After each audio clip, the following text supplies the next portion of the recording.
everybody. On this episode of The Collector Shot, I have none other than my brother-in-arms, one of my closest friends, my confidant, my man, the OGest of geeks. OG Geek is joining me on this episode. It was a lot of fun. We talked about cons. We talked a little bit about YouTube, the direction of where his channel is going maybe in the near future, and the possibility of him doing his own con. So it was an extremely fun conversation. A lot of cool stuff we talked about. So without further ado, here's the interview. What's going on, everybody, and welcome to another episode of The Collector Shot. Joining me, I guess, is my PIC, my esteemed colleague. You shook your eyes for a second when I said PIC. It's partner in crime. I didn't know what that was. Oh, okay. I was abbreviating. I was trying to sound hip for all the young kids out there. Okay, so my YouTube brother in arms, one of my closest friends, the one, the only, the OGest of geeks. What's up, buddy? What's going on? Not much, brother. Thanks for having me on again. Again, but on the new channel. I have a question for you before we start. Are any of the other episodes going to be on this channel eventually, or? I don't know. I haven't decided what I'm going to do about that yet. I'm Okay. still This is our first time then. Yeah. I'm kicking and tossing around the idea of what I want to do with that. So, but other than that, thanks for coming on, buddy. As always, I appreciate it, and I'm excited to chat with you. More importantly, about this venture. I know we talked about it briefly. The last time we did this, but now you're balls deep in it, and I'm interested to hear the progression and what it's like for you to go out and purchase, what's your mindset like, and all that other good stuff. So I mean, obviously let's start it out. I mean, MegaCon's right around the corner. It's actually going to be this week, and you got your booth all set up and ready. You're going to get your booth all set up and ready to go. I think one of the things that people actually like to know is what goes into that. What's the preparation like to get ready for a show of this size? Because this is possibly the biggest show you've done to date, I'm assuming, right? Yeah, for sure. The biggest by far. It's a lot of work, man. I've been getting ready for the past. I mean, look, Jeff, which is my partner at this show from Slap Happy, he's been getting ready for 2 weeks. If you follow him on Instagram, you see him posting every day all the stuff that he's taking to MegaCon. I've been getting ready for the past 3 days. It's just a lot of. I mean, I'm taking everything. At first, I was trying to think about, well, what am I taking to MegaCon? But the show is so big, it's 4 days, and we have a huge booth, so I'm just taking everything I got. And as I go selling, then I'll just replace, put other things up. But yeah, at first I was just trying to think, well, what pieces do I want to take? I've been buying a lot of collections too. I just bought a collection yesterday. I know. Yeah. But what's your what's your thought process like now when because before you would buy for you, but now you're buying to sell. So are you buying things that you think are gonna sell, or when you purchase stuff, are you still a little bit in the back of your head be like, oh, I would like that, that's cool? Both. I try to. So at our booth, we want to have a little bit of everything. If you come to our booth at MegaCon or any show that we go to, we want there to be something for everybody. So, for example, I don't do Transformers, right? So Slap Happy takes care of that.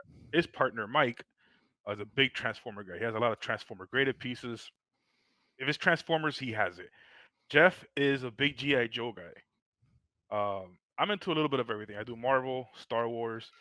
So, for example, for this show, me personally, not talking about Slap Happy side of things, I'm taking vintage Star Wars. I'm taking modern. I'm taking Hot Toys. Taking 3 3/4 stuff. I'm taking helmets. I'm taking Marvel Hot Toys. Uh, Teenage Mutant Ninja Turtles. So all the things that I like, because the way I think about it when I buy these collections is I want to have as much as I can for everyone. Whatever I don't have, Jeff will have or Mike will have. But if something doesn't sell, for example, yesterday's collection, I bought, I think, 5 Hot Toys. Yesterday's collection isn't today's collection. I bought. This is a perfect example. I bought a Bumblebee 1/6 scale figure, right? The diecast one. Oh, what, the 3-0? I think so. Yeah, because that's the only one box? that's yeah. So I don't do Transformers, right? It's a dope piece, but it doesn't go with anything I have. No, but it's on scale with Hot Toys, so It's on scale. it technically kind of does. It's on scale. But my point is that I like to buy stuff that, God forbid it doesn't sell. I'm not in a rush to sell it because if I get stuck with it, I really don't mind because I collect stuff too. So if it's Star Wars related, fine. I'll find some room for it. If it's Marvel related, so I try not to buy like if somebody calls me up, oh, I got a G.I. Joe collection. I'll hit up Jeff, see if he wants. I'm not Yeah. interested in that because if I get stuck with it, then you get to a point where like you go to 10 shows and it's not moving. I'm not saying that's gonna happen, but if it does, then you start getting desperate. You just want to get rid of it. And I'm trying to make money on this stuff. So And if and by pricing's desperate right, and but by desperate, it means like you on the corner saying, "Hey, baby, I got these Joes. yeah, Hey, you want just these trying to Joes? I got these GI Joes." just trying to move it, get the money back into the circulating into the inventory, right? Because if it sits for too long, it's not making me any money. I turn around things pretty fast. If I Yeah, buy something within 2 or 3 shows, it's gone. I yeah. haven't had So an issue yet. yeah, so you kind of touched on it a little bit when we were at ICCC and we were doing that live, the live stream on Josh's channel, and Tyler, I believe it was in the crowd, was talking about like how he wants to sell his collection, and you actually gave him some really good advice about that, like because he said he wanted to start his own store, and you gave him really solid sound advice, because a lot of people don't know, that are watching for the first time, that like don't know about you. You are a very intelligent businessman, and you know how to make Thank you for saying that. things, huh? Thank you for saying that. Yeah, well, you are. I mean, shit, dude. I've hung around you enough to know the ins and outs of everything, and I mean, watching you work is pretty special to do. And you've got, when you're focused, man. You're laser focused. When you're on something, you're on something, and I'm kind of like the same way.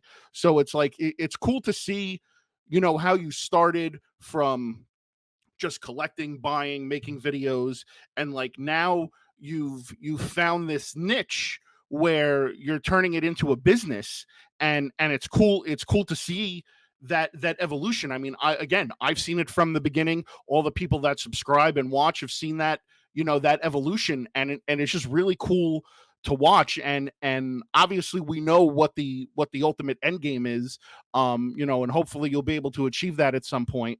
But yeah, it's cool to see you go through this process, man. I mean, it's fun to watch you buy collections, because it's like part of me is like sitting there while you're doing it, is like, okay, I think there's a piece in there that he wants, but is he really going to keep it for himself, or is he going to turn it for a profit? You know. So far, I haven't kept anything. There is one piece that I Mhm. bought yesterday in the collection. It's gonna be in my next video. It's coming out tomorrow. I got a Jabba 1/6 scale. Uh, Yeah. it's a custom statue. Oh, It customs. fits in with my collection, so I'm gonna keep that. I pretty much got it for free. I mean, after I sell all the stuff that I bought, I'm making a profit on everything. If I keep the Jabba, it's a free statue for me. So So so obviously not giving away too much information about like what you do, and how you price stuff out. I mean, obviously people are messaging you saying, hey, are you interested in this collection? And do have you already had any instances where somebody's reached out to you and you just said, hey, I'm not interested, and like they get all salty and they're like, hey man, F you then, like what's your problem? You said you're buying collections, why won't you buy my collection? no, no, nothing like that because I'm honest with everybody. If you DM me, and I mean, you have to understand that I'm doing this to make a profit, right? It's not part. If it's for me, I don't mind paying full price. Whatever the going rate is for something. I've overpaid for stuff before. I mean, We all have. There's yeah, no it's secret to part of that. collecting. If I want something now, I'm going to pay a little extra to not have to wait to buy it online. And you got to pay shipping and all that stuff. So at the end, it evens out. But I'm normally when I get DMs for people trying to sell me stuff, I'm honest with them. I don't beat around the bush. I tell them, look, I could pay this much. This is as far as I could go. And if we have no wiggle room, if they're not willing to come down, then it's just not. I mean, there's a lot of collections out there. There's a lot of people that are always changing their mind. For example, the collection I bought yesterday. It's not that he's giving up on collecting. He's just going from 1/6 scale to statues. So all his Oh, 1/6 scale stuff he's selling to me. That's a big come up. Yeah, and then he sees it Mhm. like the same way I would see it, right? The guy, he doesn't need the money. He doesn't want to sit there and sell 30, 40 pieces one by one online, trying to deal with people, trying to negotiate and haggle. He prefers to sell everything at once, and that's what I'm there for, you know. But you have to understand that you have to give me some room. So if you were to DM me to sell me 5 hot toys, you know, don't go on eBay, see what they're selling for, and then expect me to buy it for that same price, because then how am I gonna make a buck? You know? Well, that's everybody's go-to move, unfortunately, is to see, to go on Look, eBay and see what the going rate is, and and then that's fine. That's what I do as well, right? When I resell stuff, but you have to understand, like, if that's what you want to do, then you have to post it on eBay or Mercari or try to sell it on your own. Don't call someone like me or Jeff or even Bits, right, and expect to get full value, because then what's the point? I'm not doing this for fun. If I just want to have fun, I'll just go to the cons with you and not even bother with the setup and I all know the extra I work miss and effort. I miss you coming to the cons with me. Now everything is just all work for you. All I work still and have no fun fun. though. No, all work and no fun makes OG a dull boy. I still have fun at these things, man. That's No, why I I feel know, I good, know, I know. Um, because so I'm really looking forward to seeing like what the booth is going to look like. Because I know when I've gone to cons with you in the past, I mean, like, Jeff and Mike are very methodical in the layout of the booth because of the way they want things to flow. So now, obviously, working a few shows with them already, do you see yourself getting involved in that decision making, or you just kind of sit back and you're like, whatever they want to work out, they'll work out? yeah, bro. There's too many cooks in the kitchen. I just let Mike and Jeff deal with it. Mike is actually really good at that stuff. He builds stuff from scratch for our booth. He loves planning. I mean, he actually mocks it. So he'll build the booth in his garage before the shows, like a week or two before the shows, to see more or less what it's gonna look like. For MegaCon, we got 3 booths. Ooh. So I have 1.5, and Slap Happy has 1.5. And then Mike has planned out the whole thing. He sent me a snapshot of what it's gonna look. In my head, I kind of have an idea, but I won't know until we get there and we start setting everything up. At the end of the day, as long as it looks good and all my stuff fits, I really don't care, honestly. I prefer they are deal with that stuff. are there gonna be dragons at Oh MegaCon? shit, dude. Humpty's gonna take a lot of drink. He's been working on that for months. So how does it feel going to a show with two M's and he outsells you because of those dragons? Dude, honestly, it actually benefits us, because you'd Yeah, be it brings people to surprised. the booth. Exactly. When we go to these shows, I've sold so many, and so has Jeff and Mike. We've sold so many items because people buy the dragons from Humpty, right? And they put them around their necks and they start walking around. Or you see the little kids playing with them 24/7 while they're at the show. So people see that and they ask them, "Where did you get that?" And they point them Yeah, our way. And we've had people come up to the booth and say, "Oh, somebody told me you guys have dragons." And when I say that is because most of the time, I'll say there's 2 shows out of maybe 12 shows that we've been to that Humpty hasn't sold out. So, for example, Collecticon, right? By yeah. noon on the Oh, they first were all day, gone. Yeah, they were all it sold gone. out. But people were still walking around with them. So people kept coming to the booth looking for the dragons. Yeah, And we were able to, people see other things in the booth, and we make sales. So it yeah. helps us out. It's kind of like having, those guys that hold the signs in the middle Oh, of the the sign street. spinner. Yeah, the sign spinners. Exactly. Yeah, He's like a sign spinner, but he makes a lot more money. It's yeah, great yeah. advertising. It really is. It That's is. why It they is. sell themselves, even for him, right? So when he still has, he's he all he has to do is sell 5 or 6, and then people go off into the show and Yeah, advertise for him, because and that other people and are gonna that's it. see it and they're gonna want one. It's So amazing how those dragons sell, bro. it is. Listen, it's definitely something to watch to see that happen and to see it actually transpire in person because it's like when I don't know as far as like when Humpty sells it to an adult, but when I see him sell it to a kid and the kid just like starts swirling with it and playing with it, it it gives you the feels because it definitely resonates with me because it makes me think of the time like when my parents bought me a new toy and like I would just sit there and I'd start playing with it, right away. It's a nostalgia feeling and it's cool to watch Humpty bring joy to kids with dragons. Now Yeah, who knows?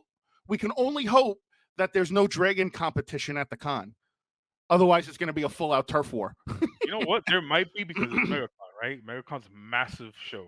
Yeah. But I've seen in ICCC, we saw a vendor that has some dragons, and Oh yeah. honestly, the way that he prints them, you can't compete with Humpty No. because No. it's not just about making a dragon, right? It's how well they look. Like if you saw the one in ICCC, they looked nothing like Humpty's. And then the color schemes, he comes up with all these weird colors by mixing all these. I don't even know Yeah. what you All the call it, filament, but all the filament. filament and everything. Yeah. And that's what sells them, right? It's all the colors, the way they look. I mean, his dragons. I've even seen them. I mean, on TikTok, they're everywhere, Yeah. right? Oh yeah. Humpty's everywhere right now, man. No, but other people making them on TikTok, and they don't look as good as Humpty's. The only person that's made one that's caught my attention that I told Humpty, "Shit, you got to do that," is Greg Cook. Greg Cook did that. Gregory. He did one that looked it was like a robot, or I forgot what it was. He did like a Yeah. red one, but it was different. It's a different It was a different dragon, print. It was a different different mold. print, Yeah. yeah, different mold. That looked amazing, but I'm sure that takes a lot more work. Like to print Oh, I'm sure 200 of there's a lot those is more probably into gonna it. take a lot longer than what it takes Humpty to make his. Oh, absolutely. But that's where Um, Humpty's is. That's why he does so well is because how good they look. mhm. He puts a lot of effort into it. Oh well, I mean, geez, anyone that's seen him or follow him on Instagram, you know, he showed his space like I think like a week or two ago. He's got like 20 fucking printers running all at like once. I Constantly mean, running more. it shit's fucking crazy, dude. We Hey, went to ICCC and he messaged you and said, "Hey, can you stop at Micro City and get me 5 more printers on the way?" I would too, man. If I was making all that money, he's making a killing with those dragons. He is. He is. You know Really is. what? It's cool that something so simple can make money and also bring joy to people at the same time. But obviously we you know moving back. Um, what are some of the heavy hitters you plan on bringing with you to the show? Mm, heavy hitters. I don't even know where to start, man. I have a lot. I have a few graded pieces. Um, sure. I mean, we're taking. Jeff is taking an at. That's I Yeah, I forgot which saw one that. it Yeah, is. It's graded. That's just like a $12,000 piece. I think I that's know gonna it's be the most crazy. expensive piece in our booth. My most expensive piece is probably gonna be Mhm. around. I don't even know, honestly. See, just shows you folks what a true professional is. He's totally unprepared. Well, because No, I I know, can't. I I know. have so much stuff. You know what I mean? um, so all right, so backtracking a little bit off of that.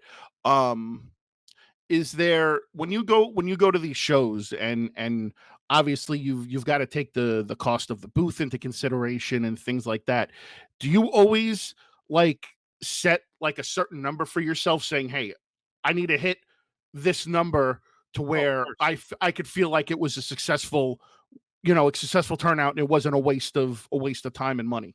Yeah, of course. I always do that. I mean, that's how I even plan where I'm going, if Mhm. it's worth it or not. There was a show a few weeks ago that we were gonna go to, and it just didn't make sense because the cost of the booth plus the hotel, the time, it just and it was a show that I didn't think I could make that type of money or it was gonna be worth it. Yeah, MegaCon's a beast. So yeah, it MegaCon is. is, I don't care if I lived in the West Coast, I will come out here for MegaCon. Um, Well, so it I is. It's think the biggest con in Florida. It's the biggest con every year in Florida. yeah, they have like 100 plus thousand people that go to this con. So Not we even should the do it. get, not even that. Plus the get, the celebrities which draw people in, Yeah. you know, and then you also have the element of it being in Orlando, where Universal's right down the road, Disney's right down the road, so like people can make like a week, you know, like a week excursion, you know, out of it. You know, before the con, they can go to Disney, then they have the con and all that other stuff. So I mean, it's So definitely a destination con. I would say I'd probably put it up there with probably like San Diego or New York or even Emerald City. the way I like to do it is I average my cost, right? So I don't try to think I have too many pieces. Like in Hot Toys alone, we're gonna have over 100 Hot Toys at MegaCon. Oof. And then the graded pieces, the vintage stuff, the ships. I mean, it's a lot of stuff. So I don't try to think about it as each piece.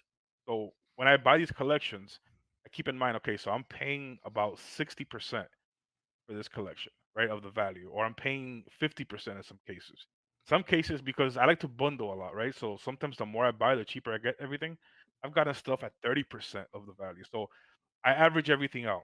And what I mean by that is like if you buy 3 Hot Toys today for 200, okay? Um, but then tomorrow I get a car and I buy 3 more and I'm able to get those at 150, right? So now instead of that's what, 6, it's 1,050. I don't look at it as well. These cost me 200. These cost me 150. I look at it as okay. These 6 cost me 1,050, and then I average it, and I just put the prices together, and then I know where I'm at. So I hang out, and then I'll know, for example, 60% is what I have into my stuff at this show, right? Let's just say. So then the booth cost me, let's say, $150, and then hotel. Luckily, I get some hookups with hotels, gas, food. So I add all that stuff up, and that way I know what my number is. So Yeah. if I sell a Well, thousand, what's your break even? Like, what's your break even point at yeah. least? So like, let's say that on a 1 day show, let's say I'm 400 invested with hotel, gas, food, and the show. If I make $1,000, okay, at that show, then I'm just even because Yeah. 40% of 1,000 is the 400. So now I'm even. So then after that 1,000, everything I sell off of that, after that, 40% of that is my profit. And that's how I keep track of how much money I'm actually making at that show, whether or not a show was successful. Some shows I do better. Sometimes I take collections where if I average everything out that I bought, I'm at 40%. Yeah. So if for every 1,000 that I sell, right, I make $600. And that's how I try to work it. If not, you go crazy because I have hundreds of pieces. And Oh I yeah. have everything Yeah. written down of how much I have, my ledger of how much I paid for everything, but I can't be going every time I sell something, like looking it up. And I like to keep track in my head. I like to. Yeah. If you talk to Jeff, Jeff will tell you that. Jeff is. I'm always telling him, man, I got 4 hours left. I got to make this much by the end of the show because if not, whatever. Because I keep Yeah. it in my mind. That's the way it works for me. So how's the transition really been more than anything where you were purchasing for yourself but now you're purchasing for your shows? Do you find yourself buying less for yourself and Oh now yeah. buying more for the shows? I hardly buy anything for myself anymore. I mean, I started this business with my personal stuff. Yeah. I haven't invested a single dollar as I started back in December. So pretty much everything I buy, like for example, yesterday, right? We were together. I bought I know that was very difficult, by the way, and you'll see that on the hunt video where he's sitting there just like, oh man, I don't know what I want to choose, and then just ultimately just decides on nothing. yeah, But it's really funny before to that. it's really funny to watch that whole situation unfold because I'm even sitting there. I'm like, man, I'm like, I wonder if he's really going to buy something or is he just going to walk away? Still am. The reason I left is because whenever I have like multiple things that I want, it drives me nuts. So I like to walk away from the situation and then come back with a cool head and just decide, all right, I wasn't gonna buy everything. There's like 8 things that I wanted at Tate's. Yeah, there were. It was fun to watch you squirm. Not gonna lie, not gonna lie. It was very interesting to watch you be like, oh, what am I gonna buy? What am I gonna buy? What am I gonna buy? But again, it's you know what though. But you don't have to make that decision like you used to. And again, like you said, like you're more focused now on buying collections for the shows. How many more shows do you got lined up after MegaCon? Right after America, we got Joe Fest. Then that's in June. After Joe Fest, I don't know. We have one every month. We have one or two every month for the rest of the year. Jesus, man, you're gonna be hitting the road hard. A lot of them are here in Florida. I think out of town.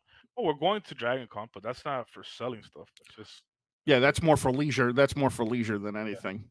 Um, so obviously, for people that have watched you, they know what the ultimate end game is. It's for you to put on your own show, your own con, have a street geek a con. So and that's cool. And obviously I'm definitely looking forward to that. I know you're working on it, but nothing quite exactly is set yet, so we're not going to dive too much into that. But I know that's the end game. But like, how does that make you feel that something like that is definitely achievable and insight that you can actually do something like that? How does it make me feel? Yeah, I mean, like, is it, does it make you feel like a sense of accomplishment? Like, I this haven't is done my, it yet. no, but no, but you're getting there. Right now, what I'm feeling is nervous, right? Because first I gotta get there. I have a budget that I gotta get to. I'm hoping that MegaCon is gonna help me out with a big chunk of that, right? I've made a lot of money. I've made good money so far in the past. What month are we in? Like 5 months or something. Yeah, But in the past 5 months, I've made decent amount of money that I put away um, for the show, and that's the money that I used to reinvest as well to buy collections with. Like I said, I haven't touched any new money at all since I started this business. Say that even if the MegaCon puts me over that budget, right, that I need, it's still nerve wracking because there's no guarantee that it's gonna work out. So I'm just dying to do it, man. I'm dying to actually throw the show, and then I'm gonna. For me, the first show is an education. It's a big learning experience. I don't know what to expect. There's a lot that I'm sure that I'm not taking into consideration. I'm gonna learn that by doing the first show. So the first show is not gonna be a huge show. It's gonna probably most likely be a 1 day event, and I'm gonna use that, like I said, as a paying for my education. If it works out, my goal for the first show really is just to not to lose money. Hopefully, I'm able to break even. I'm not yeah, even thinking about making a profit the first one. You know? yeah. I 'Cause I mean, want to do more. I don't just want to do one. If it works out, I want to keep doing it and oh see yeah, how far I can take it.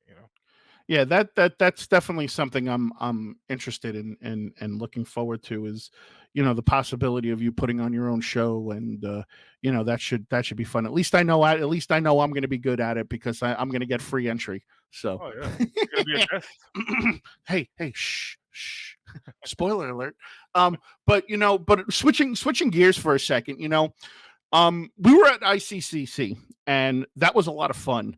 And we we did that live show where it was me, you, Dub, and Josh. And I got to tell you something. That was so much fun to do that, not only live on YouTube, but in like in front of an audience. It was definitely something different, and I want to see maybe if that's something that we can continue to do. Like at all these other shows that we go to. I know Brian talked about it, possibly maybe trying to get something like that for us to go in at Toylanta next year, which would be a lot of fun. Maybe obviously we'll probably do it again at ICCC next year.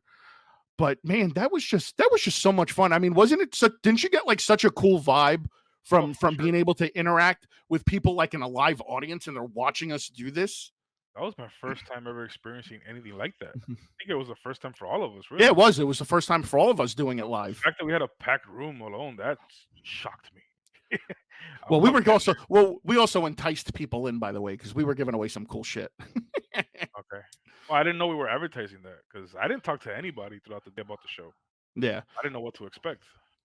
but yeah, it was crazy, That man. I live stream mean, was actually one of the most fun ones I've ever done. exactly. That's I told Big Dub right after that that we should do something like that regularly. It doesn't have to be in yeah, front of a live audience.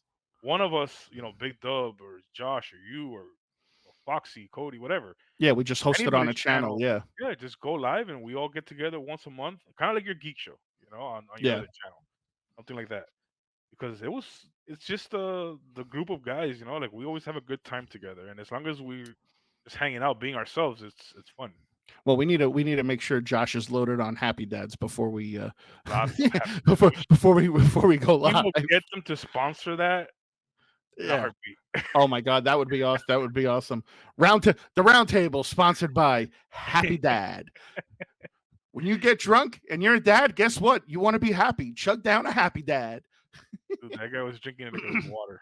Yeah, it was, but it was great though. I mean, again, those are memories and things that we cherish, and like that's what I always tell people. Like, I don't do YouTube to be famous or to have like celebrity status or anything like that. It's like a legacy thing.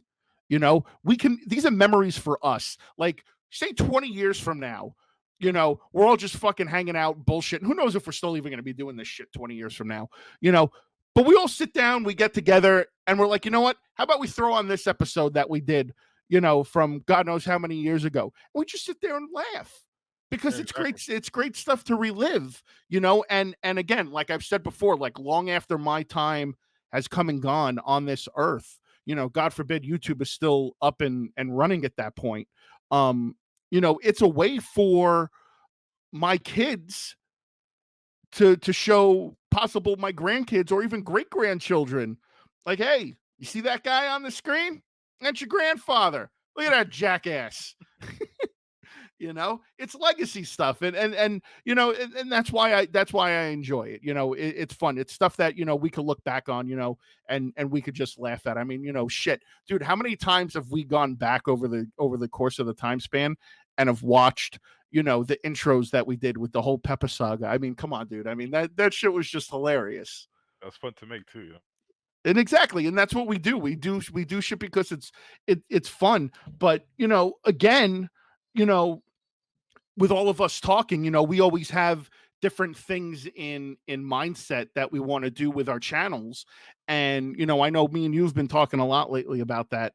And you were actually talking about some switching some stuff up on your channel, where you make it more vlogish and just all us hanging out and maybe less about the toys. Yeah, I was contemplating a second channel like you, uh, or just switching up the content. And I was struggling with that because it's hard. You've built a little community with your channel. Like with MCE, you have a bunch of, you know who they are, right? We Yeah. all do. You have a YouTube channel, you know who your regulars, like the people that really support you. You see them all the time in the comment section. You start memorizing the names, even if we don't know them personally.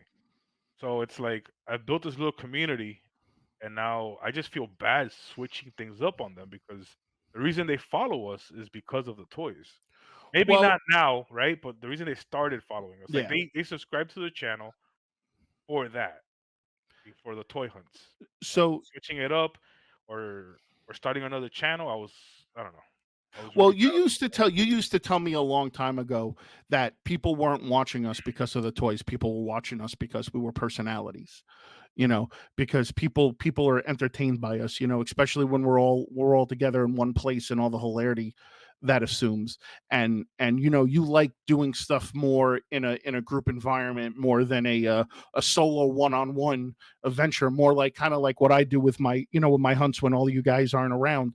You know and again, I've done it for so long that it just becomes second nature to me. But I definitely do agree with you where I like the group environment more, because just the way everybody plays off of each other, it just makes it way more entertaining, and it's a better quality video, in my opinion, for people to watch. well for me. It's see that's the thing. Like I like making content when we're all together, but how often does it happen? I mean, you and me, yeah, we hang out all the time, but with Yeah, everybody else, that's a rarity, right? yeah. Um, and I wanted to make videos more consistent. See, my biggest thing is that I love making the videos. I love editing the videos. Even though my channel's videos, like there's not one video in my channel that I could say I'm proud of. I like them, right? Like there's some that like the first year when we went to the castle, I love that video. I love seeing us all together, hanging out, having a good time. So to me, it's like a home movie, right? And Dub says this all the time. He records for his channel and he looks back at it like a home movie, right? Like just memories that he's made, and that's how I see a lot of my videos. But I mean, some people know this, but a lot of people may not know this. My biggest thing, like besides the only other hobbies, I guess I could call it a hobby that I have besides toy collecting, is I like cameras, right? I like filmmaking. I'm not a filmmaker, but I I've studied it for a long time. I mean, I have right now, right here to the right of me, at least $15,000 in camera equipment. And the only reason it's here is because I've been filming for the documentary Growing Up Sucks. Um, and I would love to start making content about that. Yeah. I would love to start making more vlogs because the way I see it is the more videos I make, right, the more I edit, the better I get at making videos. The better I get at telling a story, the better I get at editing. So I want to Oh make well. Oh well. With how many videos I'm throwing out every month, I should be a fucking wizard at this shit. well, yeah, but that's the thing. Like, I could go out and make a video every week about just toy hunts, right? Yeah. Going to Targets, Walmart, whatever. But those things are not planned out, right? You head out to Target, you see if there's anything there that you want. There is or there isn't. That's it. When we hang out like yesterday, there was nothing planned out about yesterday. I just asked you, "Hey, you want to hang out? I gotta go to Bits to pick something up." You said, "Sure," and we hung Yeah. out. I mean, making videos where they're actually planned out, where I'm telling a story, where I could edit, I could plan for to shoot for the edit and make Yeah. really good content. I got I've you. never done that, and I like doing it. I've been working on the documentary, editing. I've edited this thing. I don't even know how many times. So let's transition into that. How's the how's that whole process actually even coming along? I know it's been a work in progress, and obviously, between all the trips and personal stuff and everything in between. But like, how's it coming along? It's coming out good. Um, I would say it's like halfway there. I have some stuff that I gotta shoot with you and George, which we talked about. Um, and then I'm adding to the docu. If everything, I'm just gonna say it, dude. If everything goes well after MegaCon, Jeff and I have been planning to throw a show since October. Okay. Okay. Um, if everything works out, then most likely we're gonna nail down a location right after MegaCon. Hmm. Start planning and advertising for the show. Okay. Now, I want to put that in the documentary. That's the only reason the documentary is not done. Okay. Everything I filmed, right? I have hours of footage for the documentary, but the thing is that the documentary didn't really have a story. It was just a bunch of people talking about collecting, whatever. There was no ending. Like I wasn't happy with like no matter how I edited the film, I wasn't happy with it. Now with us throwing a documentary, now with us throwing a show, now there's a story because now you follow us through the process, right? We're Yeah. both doing it for the first time, finding the location, talking to vendors. You know, will people show up? Will we be successful? There's drama there. There's a little tension towards the end. If we fail, then it doesn't matter, right? So if we fail at the show or we're successful, either way, it's a good ending. Because if Yeah. we're successful, Absolutely. people are yay, they made it. And if it sucks, people love that shit. Like it's a people tragedy people story. people yeah, people will feel bad. People will feel bad for you at that point. So either way, for the documentary, it's good as long as it's real, right? So I want to add that because I think it's gonna make it that much better. You know, the whole I process. agree. I think adding a little bit of drama and suspense and all that stuff to it will definitely definitely be cool because again, you're trying to show people a side of collecting and other stuff that people normally don't get to see. So I think that would be cool. Now one thing that I'm curious about, so say everything goes off without a hitch, everything gets, edited, filmed, everything goes, as well, and then you finish the documentary. What is the plan for the documentary? Like when you want to release it, is it something that maybe you want to get like like a theater and maybe do like a premiere of it, or are you just going to drop it on YouTube, or are you going to try to maybe sell it to Amazon or Netflix or something like that? I would love to. I would love to say yes to the Amazon and Netflix thing, but I doubt. I mean, that's gonna be really hard to do. And people have been waiting. Some people have been waiting for this documentary for 2 years. So I just want to get it out there already. I don't know. It was gonna be on Amazon, but Amazon recently, by recently, it's been over a year, changed their terms. Before anybody could upload to Amazon, you could Oh, upload okay. your YouTube videos to Amazon, Oh, right? okay. And I guess because of storage or whatever the case, they don't want that anymore. So now, if people used to make documentaries and upload them, no problem. I was gonna do that, and then they changed their policy where like you can no longer do that unless you're backed by a distributor or something like that. It's hard. It's harder. I'm not saying you can't, but it's harder to get onto Amazon. So yes, I am gonna try Amazon because it's still just a matter of me uploading it, following all their rules, do everything they tell you to do, upload it to them, and then waiting for a response. If they accept it, then I'll let everybody know they could watch it there. If they don't accept it, then worst case scenario is going on YouTube and for the world to see. That's it. I just want to get my first one under my belt, my first feature film. That's the And goal. then obviously if it is a success, are we would there be like a follow up? Would there be a part two? For there might be, there might for growing up sucks. There might be. As far as another documentary or even a regular movie, like there's that's a definite. Like Yeah. I want to pursue this, which is why I was talking about the channel, right? Changing up the content because I wanted to talk more about that. I wanted to talk about filmmaking and gear and all this other stuff that I like. And if I don't throw it up on OG Geek, I might make a second channel. I still haven't decided. I'm gonna wait till after MegaCon to decide. But I personally think in your situation that you should probably keep it on the one channel I want because like you said, your diehard followers are going to watch it, and your subscriber base actually correlates with the amount of views you get on the videos. So, you've got 10,000, almost 10,000 subscribers. Well, you're getting almost the full 10,000 people to watch your videos. And you've done videos in the past that are more vlogish than toyish, and yeah, those people still watch. So, I don't think it would be in your best interest to create a second channel. I think you should just keep going with the one channel and keep going what you got, because it's proven already to work. yeah. I wasn't thinking about my best interest. I was thinking about the viewers, right? So um, at the end of the day, my channel's not that big, so I have nothing to lose. It's not like, oh, if I had hundreds of What do you thousands. mean what do you mean $10,000? $10,000. 10,000 Oh, subscribers is pretty substantial, good in sir. our niche, yes, but in YouTube, I mean, it's not. I mean, if Wow. I had 100,000 or plus, then it's a different story, right?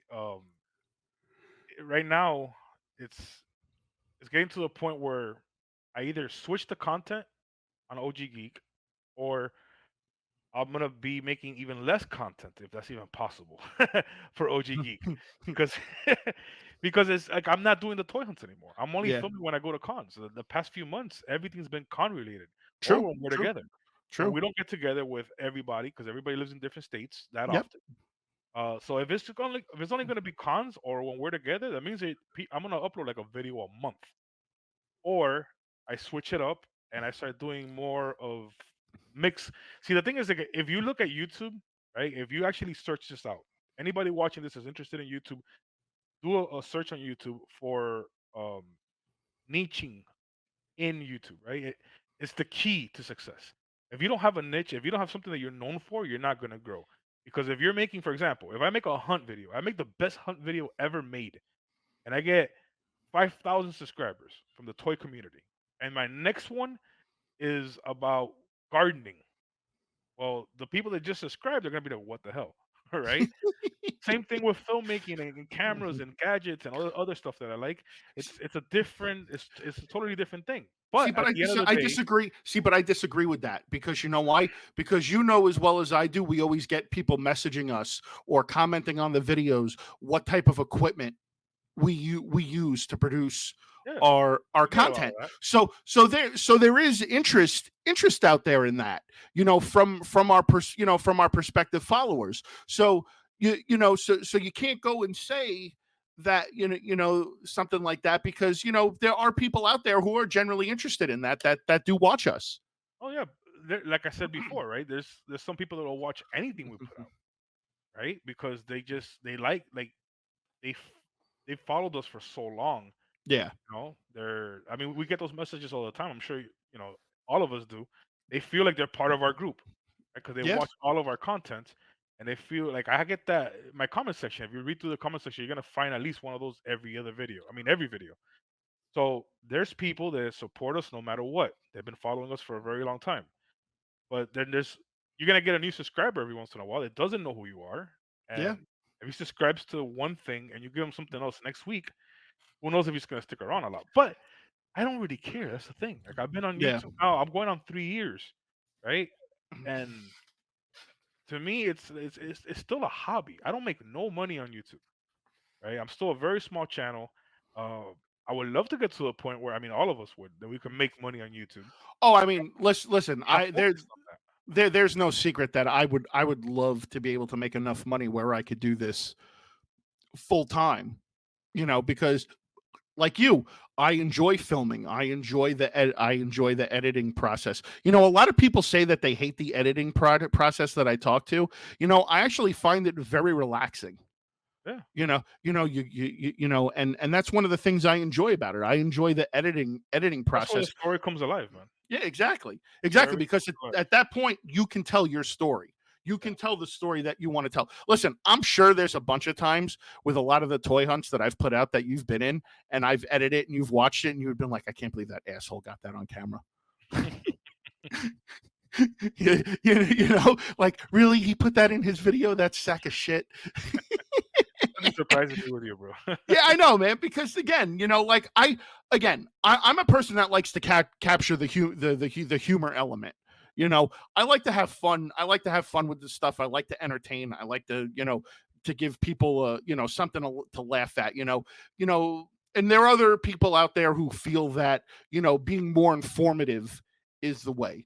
And where I always felt like YouTube is a place where people go to get entertained. Now, I could see it from both sides, obviously, for doing this over the years, because, if I want to buy an action figure and I'm on the fence about it, our natural instinct is to go and watch a review on it, and say, okay, is it really worth buying? And you're going to take the person's word for it, and whether you're going to buy it or you're going to be like, oh, it's not for you. That's where the informational part comes in. But me, I like to do a little bit of mix of both. I like to give the information and also have fun at the same time. And that's kind of almost what we do with our hunts, because in a way, we're showing people what's in the stores, which is informational, so they know whether to be like, oh, I could save gas today, I don't have to go out. Yeah. So I always look at it from that perspective. Yeah, see, with me, it's for the longest. That's why I said that maybe transitioning to vlogs won't be that hard. The problem is getting rid of, at least in some videos or a lot of the videos, getting rid of the toy aspect of it. Because for the past, I think, year now, I've been doing vlogs. That's all I do. I mean, the video coming out tomorrow, it's kind of a vlog of us just hanging out. Yeah, there's toys involved, but it's not the focus of the video. The toys are not the focus. It's pretty much you and myself and Yeah. Tate's. That's the focus, you know? Well, if you're gonna vlog and you don't want it to be about toys, I highly suggest you switch up your room. Hey guys, what's going on? We're here today with a new vlog, but it's not about toys. But yes, I've got toys in the background. Oh, because no, because that's my life, right? So like Yeah, if yeah. I vlog, let's say, because see what you said, I agree with. I'm not the type to sit here in front of a camera and review something, show you how cool this toy is. That's not my style. I wish I could do that, right? Because my life would be so much easier. You know how easy it would be to sit in this office Oh, and you make got videos content. every You day? got content forever. You got Exactly. content forever. So I wish I liked doing that stuff, but I don't. It bores me. And if I'm gonna do something, it's because it's fun. I'm on Yeah. YouTube to have fun, right? We've already established that we make no money on YouTube, or I don't. Um, What's that supposed to mean? well, you have a bigger channel than I do. I'm saying I don't Uh, make a lot of money on YouTube. So if I'm gonna go out, if I'm gonna make a video, I want to have fun doing it. Like yesterday, we hung out. You know, I haven't seen you since we got back yeah. from ICCC. We hung out. I made a video. That's it. Yeah. Uh, so if I go to gear or filmmaking or whatever the case may be, it's still gonna be the same videos. It's still gonna be a vlog. I'm not gonna sit here and show you a camera and tell you about it. No, I'm gonna take it outside and I'm gonna vlog with it, or I'm gonna make a short film with it, and I'm gonna show you the capabilities of it, or how I use it, or how I'll edit it, whatever. The point is that it's still my life, right? I'm OG Geek. I'm not. It, I'm a toy collector. Just because Yeah. I like cameras doesn't mean I don't like toys anymore, right? Yeah. But keeping this up is part of me. It's part of who I am. The vlogs are my life. It's me. I'm a guy. I'm a geek that likes to make films or wants to make films. Yeah. That's who I am. Maybe I mean, that's you the name of the can. channel, right? You Geek, well, you could geek well, you could. making films. Well, no, you could rename the chair. You could restart a second channel if you decide to go that route. And you can call it OG filmmaker. There you go. Yeah. So, Filmmaking with OG. so But if I start another channel or if I keep it on OG Geek, which I haven't decided, nothing. I'm not gonna change who I am. yeah. I'll still talk about geeky shit. I'll still put some con footage in the new channel if I do make a new channel. Well, It's me. I'm not gonna change who I am just for YouTube. that was that was and that was kind of like part of the reasoning behind me starting this channel. And and I think this is probably going to be the first time I'll probably publicly say this. Um, the toy hunts are just meh. You know, I don't feel the way about the toy hunts now the way I used to back in the day. You know, and I enjoy like these one-on-one interview, sit down podcast type type style things because I like engaging with people. I like interacting. I like talking. I like picking people's brains. And everybody that I've had on so far, they all, again, people come from all different walks of life, and it's great to find out like what their habits are, or what equipment they use, or what's their trade secrets and things like that, and just getting to know people that you would never normally have the opportunity to speak to unless you lived in whatever area that person is in. And I enjoy the conversational aspect of it, of just in sitting down and interviewing people, and I find it a lot more fun, a lot more, trying to think of the right word to say. I find it a lot more pleasurable, and more rewarding than anything, because I'm actually showing people a side of me that they don't normally get to see. Because remember, in the hunt videos, I'm all about having a good time and everything like that. Which, again, anybody that knows me and's met me in person, they know the way I am on camera is the same way I am off camera. But I like this opportunity and this platform that I've created now to be able to show another side of me. Like you're getting to see the evolution of Seth, and that's kind of like what you want to do. You want to evolve, you want to grow, and you're trying to show people that you have more to offer than just toy hunt videos. And that's why I'm so 100% behind you on like what you want to do, because I think it's a great idea. Yeah, for me, it's it's a way for, like I said, it makes me a better content creator, a better filmmaker, right? If I ever get to that level, which I hope to, and Oh, you self will. financed, right? Like the same thing with the shows. Um, I've been going to a lot of shows. I said to Jeff one day, I think we could do this. I mean, and we've been okay. I've been going to shows this December as a seller, as a vendor. I've been going to shows for the past 3 years nonstop. I mean, last year alone, I went to like what 12? Was it 12? Like 11 or 12 shows, which means that I went every month. And 1 month, I think I did 6 cons in a month. Jesus, man. If I go back to those videos, I did. Yeah, it was a lot. Well, my Yeah. point is like I'm the type of guy like if I want to do something, I just want to do it. I don't want to think about it. I just want to act on it. So when Yeah. I was sitting down with Jeff one day in October, I remember uh, Big Dub was there. This is for Hollow Scream. They came down for Halloween. We were in Orlando. We talked about the shows. I said I think we could do this, and that sparked something in him. Ever since then, we've been talking about it, and now eventually, I don't know when, but eventually we're gonna do one. Same thing with filmmaking, right? I love films. I grew up on movies. Like legit. I didn't have siblings. I don't have a brother or sister. I was an only child. I would watch movies every day. And to me, it's like I was so curious of how movies were made. And it wasn't until YouTube and the internet happened. Remember, I was born way before all that. Well, we both were, yeah. Yeah, I was born in '83. So I didn't have a chance to learn as a child, right? I didn't go to film school. But with YouTube, you see the behind the scenes, how things are made, and it's like eh, I don't know. For some reason, I have this feeling like I want to do this, Yeah. and I'm not one of these guys like, oh, I'm gonna try to make it in Hollywood. You know, I get inspired by other people. Like, what's his name? Kevin James, is it? Kevin Yeah. Smith? Kevin James started his own channel where he does stuff where he's the what is it? The guy Uh, with the boom yeah, mic. Yeah, the sound sound guy. guy. Yeah, the sound guy. I was talking about Kevin Smith, Clerks. Oh, Clerks. Yeah. What's his name? Yeah, Kevin Smith. Yeah. He did his own movie, and that's how he started. Yeah. And a lot of people, and nowadays with YouTube, that's the thing. Like, cameras are very good nowadays, and they're not that expensive. Some of them are Well, and people are very easily more accessible to cameras now than they were back then, exactly, because now everybody has a camera on their phone. yeah, exactly. There's been movies that have won Oscars, Yeah. or whatever. It's won awards made on cell phones on iPhones. Yeah. Yeah. Okay, cameras are very good nowadays, and they're affordable, or I could rent them. Lighting equipment. I mean, as long as you learn how to use all the tools, there's nothing keeping anybody, if they want to be a filmmaker, from being a filmmaker. Just because your movie's not on Hollywood, or it's in a big movie theater, doesn't mean you didn't make a film. You could make a film and put it on YouTube if you want to. There's a lot of short films, a lot of great short films on Absolutely. YouTube.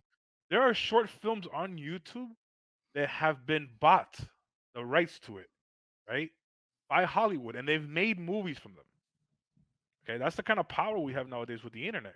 So Well, one and day I that's thought to myself, you know what? I could live out this fact because my whole life making a movie was a fantasy. But now with all this technology, it doesn't have to be. I'm not saying I'm gonna make any money on it. I'm not no, saying I'm gonna become famous, and that's not my goal. My goal is to, when I'm older and I'm looking back on my life, like I made a freaking film. yeah, That's it. That's all I want to do. And and if I'll self-finance it, I'll find a way to come up with the money. And eventually, I mean, I got the documentary coming out, that's for sure. But someday I am gonna make a film. I have a bunch of ideas. I haven't written a full script yet, but I have a bunch of ideas, and I know that that's who I am. If I want to do something, man, I just gotta do it. If it sucks and I fail at it, perfect. But I you did it, you know what short film I'm waiting to come out that's never seen the light of day. bro. That one Seth we gotta redo that one. Seth goes fishing. We gotta redo that one. If you're Yeah. down, I'm so down to redo it. Oh, we And need. Yeah, we. Well, listen. I take our don't know. time doing it. Listen. You know what you should at least do? Take the clip of the chair and put it up for the world to see, because that's just gold, man. You don't There's get better than that. there's actually a contest. It's a YouTuber. Shoot, what's his name? I watch him all the time. He reviews cameras. He does the stuff that we say we don't like doing. Yeah. Gerald Undone.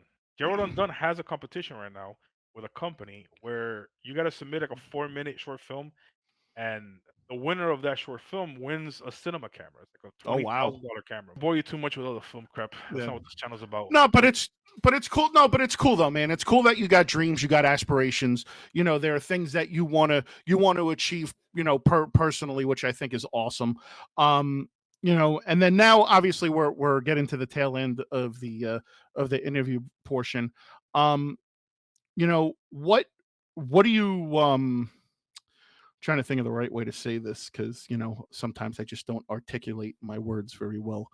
Um, Obviously the end game is for you to put on your own show and to be able to do that maybe like once or twice a year on like a Grow it consistent every basis. grow it as much as I can. Like Yeah. especially coming from ICCC, that was a big motivation for me. Seeing what that guy's doing, Oh yeah, what the Michael did hotel, was yeah, the and hotel, he's been doing, and that's 5 years, and that this was his fifth year of doing it. exactly. So, and So from what seeing stuff Josh like told that, us, is exactly what I needed. You know, yeah. that's what motivates me. You know, and the cool thing too is that if you got questions, I'm sure you could reach out Oh to yeah, Michael and yeah. he'll answer him. He's a pretty accessible guy. But dude, I'm so stoked, man. I can't wait to see the documentary. I can't wait to see what happens with the possibility of you putting on your own show.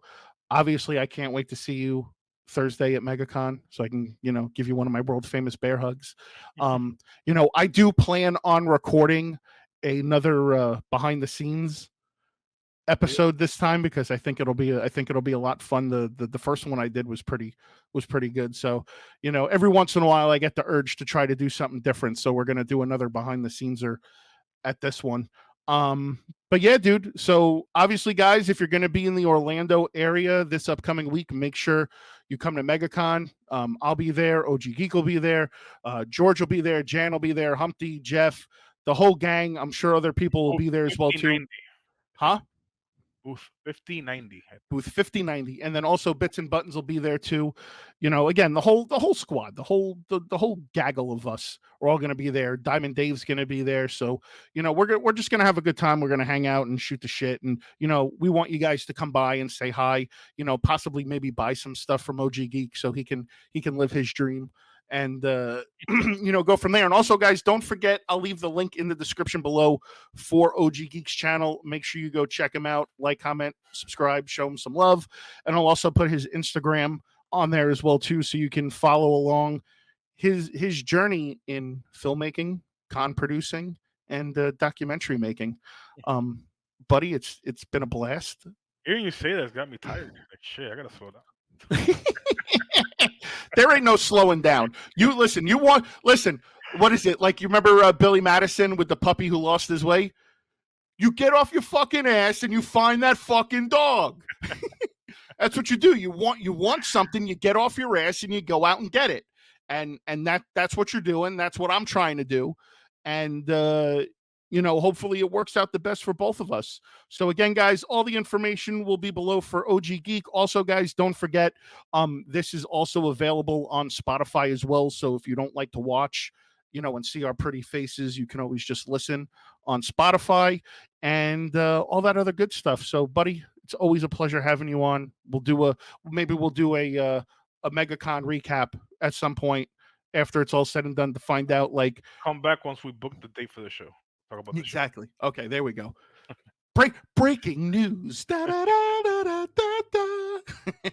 So, guys, again, make sure you subscribe to OG Geek. And as for me, well, I really don't give a shit. So, whatever. So, if you guys like what you saw, please be sure to give a thumbs up. If you're new, please be sure to subscribe. As always, be sure to hit that bell so you get notified every time another episode of the Collector Shot gets uploaded for your viewing pleasure. As always, you can continue to check out the awesome content I crack out on this channel. And as always, sit back, relax, kick your feet up, take a shot, and we'll see you on the next one. You want to send them out? You want to give it to them? Thank you for watching. The tip of the cap. The tip of the cap. All right, guys. See you on the next one.